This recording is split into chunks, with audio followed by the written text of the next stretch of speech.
Hi, my name's Ryan, hiring guru with today's hiring tip. Today we're going to talk about how to solve the most annoying problem in HR right now, which is ghosting. Having candidates who don't reply back to you, don't answer the phone, don't reply to your messages, or reply back to your emails. Make sure you stick around to the end, and I'll tell you about how to download our guide to how to write a killer job ad that's guaranteed to get you more applicants to your job.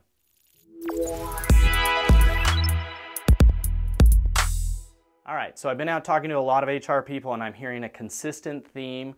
They're adopting kind of a millennial word that comes from texting and dating, and that's being ghosted. Effectively, that's when you're engaging somebody back and forth and then suddenly they go dark. They stop replying, they stop responding, it's like they fall off the face of the earth. You want to send them a text and be like, are you okay, are you alive, right? And so it's happening with HR, specifically with job seekers. At the point of interview, at the point of a background check, at the point of an assessment, anytime that HR needs something to progress that applicant through the hiring process, all of a sudden everything comes to a grinding halt because the applicant has disappeared. They're no longer around. And the effects of this are pretty broad and pretty deep and impactful on the hiring process and on the company. It's a huge waste of time for HR as they're trying to work through who they thought was one of their best candidates who's now disappeared. It increases the time to fill, especially when you get your top 3 or 4 people and then all of a sudden half of them or all of them go dark on you.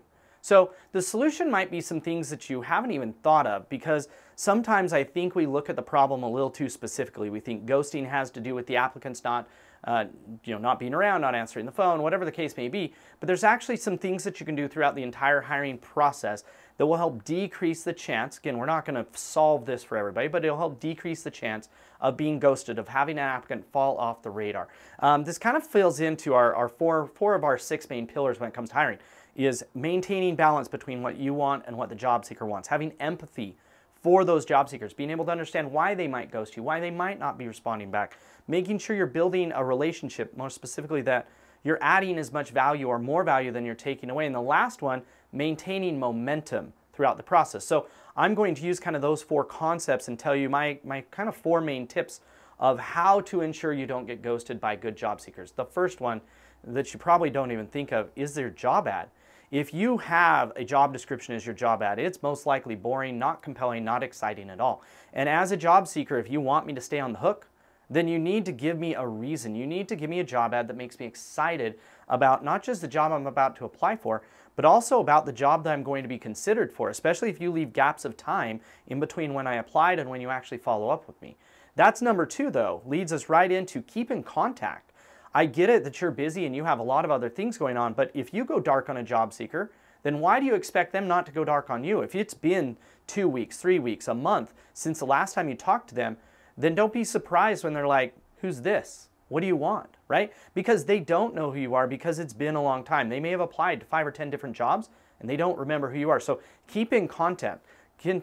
Next up, make sure that contact is actually compelling. Don't just say, hey, what's going on? Hey, you're still being considered. Add value into that relationship. Make sure that every time that you touch a job seeker, that you engage with them, that you're adding more value to them, that you're giving them more information about the company, more information about why they might want to work for us.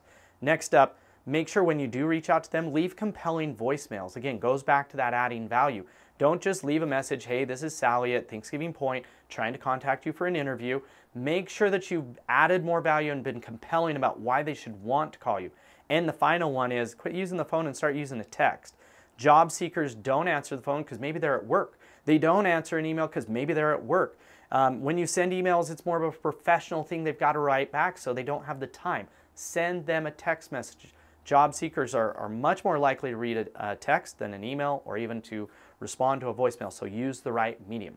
All right, so those are the steps to how you can decrease the chances of a job seeker ghosting you or going dark.